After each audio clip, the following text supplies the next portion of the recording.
नमस्कार, आप सभी लोगों का बहुत-बहुत स्वागत है आरडब्ल्यूए सिविल सर्विसेज में और आशा करता हूं कि आप सब लोग बहुत अच्छे होंगे।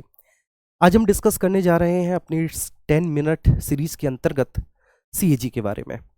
देखिए, सीएजी के बारे में जो विस्तार से चर्चा की गई है, वह भारतीय संविधान के भाग 5 की विषय वस्तु हम सब लोग जानते हैं संघ है और भाग 5 के अध्याय 5 में आर्टिकल 148 से 151 में सीएजी के बारे में और उनके संबंध के बारे में सारी चर्चाएँ की गई हैं। सबसे पहले तो मैं डॉक्टर भीमराव अंबेडकर साहब के इस स्टेटमेंट को आपके सामने बताना चाहूँगा कि उनसे पूछा गया कि आपके अनुसार संविधान में सबसे महत्व का अधिकारी कौन है? तो वो बोलते हैं कि संविधान में सबसे महत्व का अधिकारी सीएजी है क्योंकि वह सार्वजनिक धन का रक्षक है। ठीक है, तो एक बार उनके स्टेटमेंट को हम लोग देख लेते हैं कि भारत का नियंत्रक और महालेखा परीक्षक संभवतः भारत के संविधान का सबसे महत्वपूर्ण अधिकारी है। वह ऐसा व्यक्ति है जो यह देखता है कि संसद द्वारा अनुमन्य खर्चों की सीमा से अधिक धन खर्च न होने पाए। साथ ही वह संसद द्वारा विनियोग अधिनियम में निर्धारित मदों पर ही धन खर्च किया जाए तो इस बात की पूरी मॉनिटरिंग करता है। भारत के नियंत्रक और महालेखा परीक्षक भारत के संविधान के तहत एक स्वतंत्र प्राधिकरण है। ये बात आप सभी को बहुत अच्छे से ध्यान में रखनी है। यह भारतीय लेखा परीक्षा और लेखा विभाग का प्रमुख और सार्वजनिक क्षेत्र का प्रमुख संरक्षक है। इस संस्था के माध्यम से संसद और राज्य विधानसभाओं के लिए सरकार और अन्य सार्वजनिक प्राधिकरणों की जवाबदेही सुनिश्चित की जाती है और यह जानकारी जनसाधारण को भी दी जाती है। सबसे पहले अगर हम इसके हिस्टोरिकल बैकग्राउंड के बारे में बात करें तो महालेखाकार एक पद हुआ करता था। महालेखाकार का कार्यालय 1858 में स्थापित किया गया था, ठीक उसी वर्ष जब अंग्रेजों ने ईस्ट इंडिया कंपनी से भारत का प्रशासनिक नियंत्रण अपने हाथों में ले लिया था। 1860 में एडवर्ड ड्रमंड को पहला ऑडिटर जनरल के रूप में नियुक्त किया गया।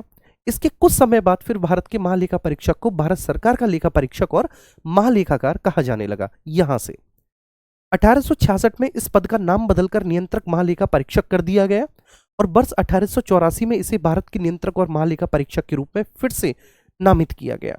भारत सरकार अधिनियम 1919 के तहत महालेखा परीक्षक को सरकारी नियंत्रण से मुक्त करके, ठीक है ना, मुक्त कर दिया गया क्योंकि इस पद को वैधानिक दर्जा दिया गया था। और भारत सरकार अधिनियम 1935 के संघीय ढांचे में तो प्रांतीय लेखा परीक्षकों के लिए प्रावधान करके महालेखा परीक्षक के पद को और अधिक शक्ति प्रदान कर दी गई। तो ये आप चर्चा देखते हैं, इसकी हिस्टोरिकल बैकग्राउंड है कि कब इस पद को कितनी शक्तियां प्रदान की गई और क्या क्या इनको अधिकार दिए गए।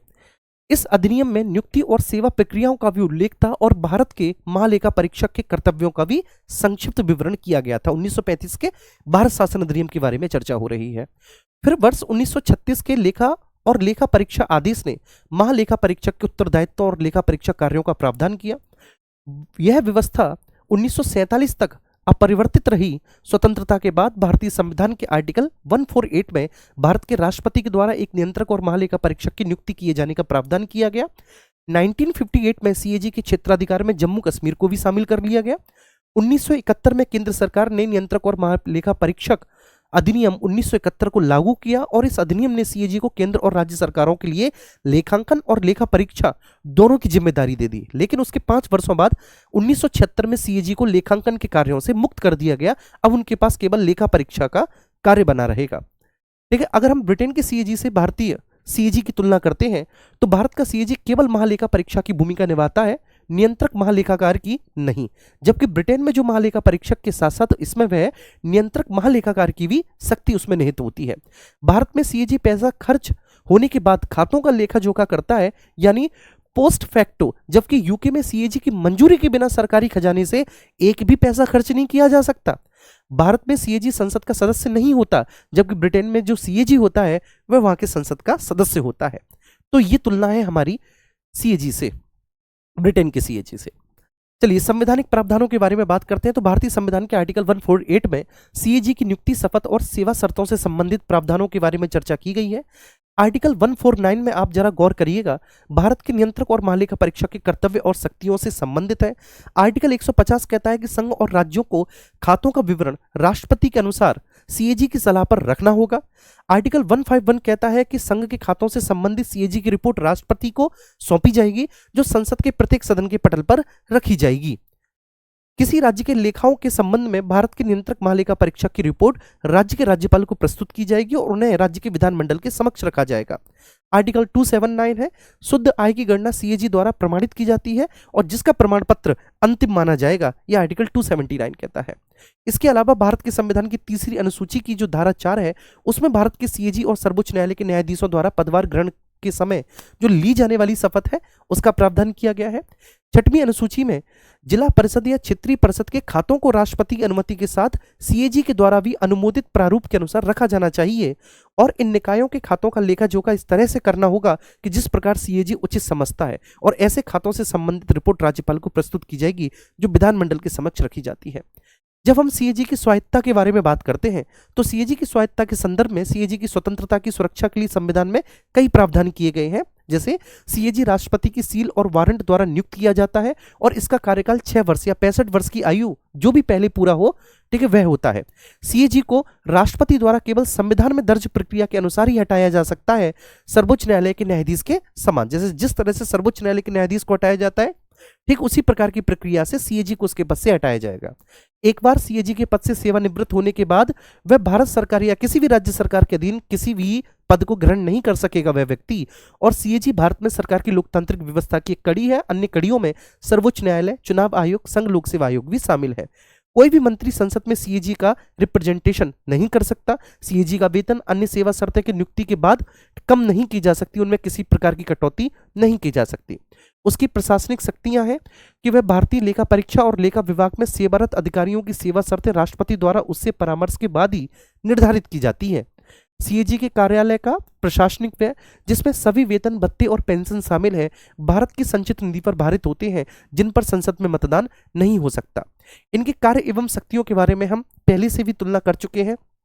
अब थोड़ा सा एक संक्षिप्त नजर इस पर डाल लेते हैं। सीएजी भारत की संचित निधि प्रत्येक राज्य, केंद्र शासित प्रदेश जिसकी विधानसभा होती है, उसकी संचित निधि से संबंधित खातों के सभी प्रकार के खर्चों का परीक्षण करता है। भारत की आकस्मिक निधि और भारत के सार्वजनिक खाते के साथ साथ प्रत्येक राज्य की आकस्मिक निधि और सार्वजनिक खाते से होने वाली सभी खर्चों का परीक्षण करता है। वह केंद्र सरकार और राज्य सरकारों के किसी भी विभाग के सभी ट्रेडिंग्स, विनिर्माण, लाभ हानि खातों, बैलेंस शीट, अन्य अतिरिक्त खातों का ऑडिट करता है। वह संबंधित कानून द्वारा आवश्यक होने पर केंद्र या राज्यों के राजस्व के वित्त पोषित सभी निकायों, प्राधिकरणों, सरकारी कंपनियों, निगमों और निकायों की आय व्यय का भी परीक्षण करता है। राष्ट्रपति या राज्यपाल द्वारा अनुशंसित किए जाने पर किसी अन्य प्राधिकरण के खातों का वह ऑडिट करता है, जैसे कि कोई स्थानीय निकाय करता है। केंद्र और राज्यों के खाते जिस प्रारूप में रखे जाएंगे उसी संबंध में वह राष्ट्रपति को सलाह देता है। इसके अलावा वह केंद्र के खातों से संबंधित अपनी ऑडिट रिपोर्ट भी राष्ट्रपति को सौंपता है। किसी राज्य के खातों से संबंधित अपनी ऑडिट रिपोर्ट वह राज्यपाल को सौंपता है। वह संसद की लोक लेखा समिति के मार्गदर्शन मित्र और सलाहकार के रूप में कार्य करता है। बहुत प्यारा स्टेटमेंट है कि वह संसद की लोक लेखा समिति के मार्गदर्शक मित्र और परामर्श के रूप में कार्य करता है। अब सीएजी और लोक लेखा समिति के बारे में यहाँ पर डिस्कशन किया गया है, जरा इस पर एक नजर डाल देते हैं। लोक लेखा समिति भारत सरकार अधिनियम 1919 के तहत गठित एक स्थायी संसदीय समिति है। सीएजी की ऑडिट रिपोर्ट केंद्र और राज्य में लोक लेखा समिति को सौंपी जाती है। विनियोग खातों, वित्त खातों और सार्वजनिक क्षेत्र के उपक्रमों पर ऑडिट रिपोर्ट की जांच लोक लेखा समिति के द्वारा की जाती है।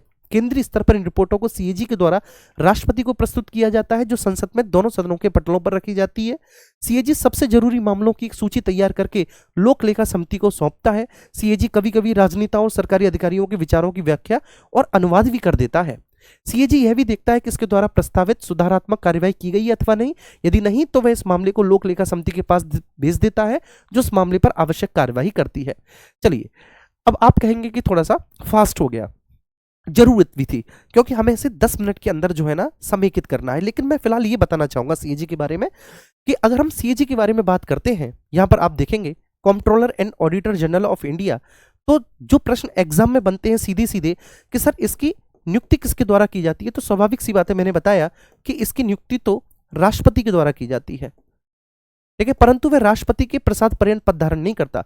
वह कार्यपालिका के प्रसाद पर्यंत पद धारण नहीं करता है, बेशक उसकी नियुक्ति कार्यपालिका के द्वारा की जा रही है। ठीक है, अगर मान के चलिए कि उसे, ठीक है, पद से हटाना है, तो पद से हटाने का आधार होगा, यदि आप उसे उसके पद से हटाए जाते हैं, हटाना चाह रहे हैं, तो आधार होगा कि या तो वह,